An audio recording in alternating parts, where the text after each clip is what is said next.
नमस्कार। वीडियो के अगले चरण में हम सब आए हैं बक्सर गंगा पुल पे, वीर कुंवर सिंह सेतु पे। और आप जैसा कि देख पा रहे होंगे, जगह थोड़ा घुमाइए ना शिवर जी। यही वो जगह है जहाँ पे सुबह में चेकिंग होती है मद्यपान की, मतलब कि दारू या फिर नशीली पदार्थों की। बिहार प्रशासन, बक्सर प्रशासन, स्थानीय प्रशासन द्वारा की जाती है।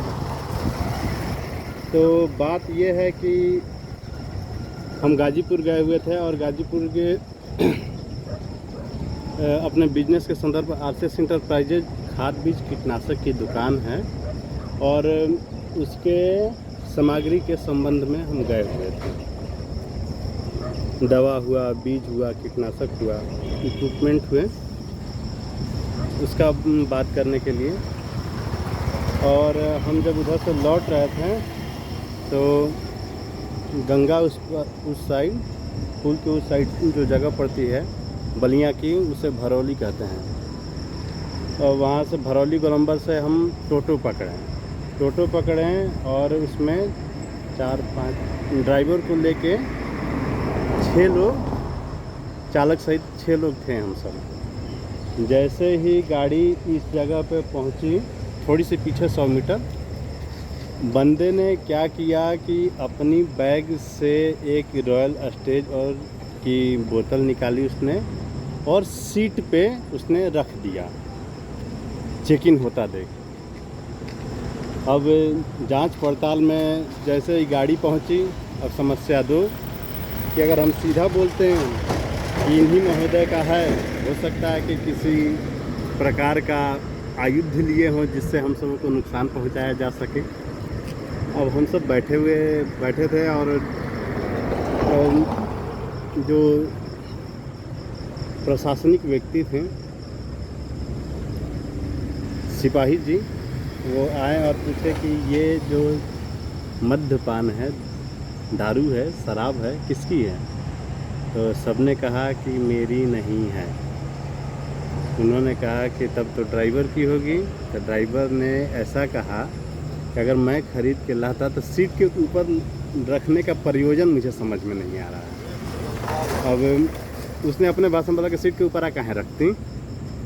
अब हम भी बैठे थे, हमसे पूछा गया कि हम बोले कि अब लाते तो एक नहीं लाते। अब अपराध ही करना है किसी, वो भी दारू लाने के संदर्भ में, और एक अच्छे बिजनेसमैन, अच्छे भारत के आम नागरिक होने के नाते भी। तो मैं एक बोतल ला के क्या करूँगा? मैंने उनसे कहा कि एक बोतल लाने का कोई प्रयोजन मुझे समझ में आ नहीं रहा।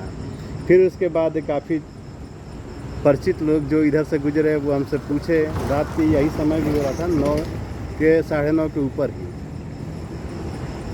उन्होंने मुझसे पूछा तब लोगों ने कि एजक का हो, यहाँ कहाँ खड़ा बड़ा? तब हम बोलते थे कि एक बोतल दारू 6 लोग मिल के ख़रीदे हैं, साथ में ये टेम्पू भी, ऑटो भी, और इसलिए हम लोग यहाँ पे खड़े हैं। काफ़ी देर यही रस्साकसी चलती रही और जो पुलिस के कर्मचारी थे वो मुझसे बोले कि तुम चुप नहीं रह सकते। हम बोले यार हमको घर पे जाना है, अगर मैं चुप हो जाऊँगा तो एक तो मेरा खाना ठंडा हो रहा होगा, घर पे लोग चिंतित होंगे। तब मेरे दिमाग में एक योजना सूझी। मैंने बोला कि फिर एक लोग मेरे मित्र हैं, सुमित सिंह नाम है उनका, वो जैसे ही गुजरे हमसे बोले कि अरे भैया ये काइजा कैसे? हम बोले ना कि 500 का एक फुल रॉयल स्टेज की बोतल 6 लोगों ने मिल के ख़रीदा है। बस तपाक से जिन महोदय का वो दारू का बोतल था वो बोल बैठे कि 500 का है कि 680 रुपये का। बस सिपाही महोदय बोले कि अब आप सब जाइए, किसी का नहीं, इन्हीं महोदय का है। और वो पकड़े गए, हम सब बच के तब वहाँ से निकले। नमस्कार। यहाँ पे ये वीडियो समाप्त होती है। और हाँ, जो एक्सीडेंट वाली बात थी जिसमें मैंने बताया कि मैं डॉक्टर के हिसाब से बिना नी पैड के कभी चल नहीं सकता था, उसमें एक चीज़ है कि जो मेरे रिश्तेदार महोदय लोग थे, उनमें से कुछ ही को जानकारी तो लगभग सभी को होगी, लेकिन कुछ ही लोग उस समय मुझसे मिलने आए थे। नमस्कार।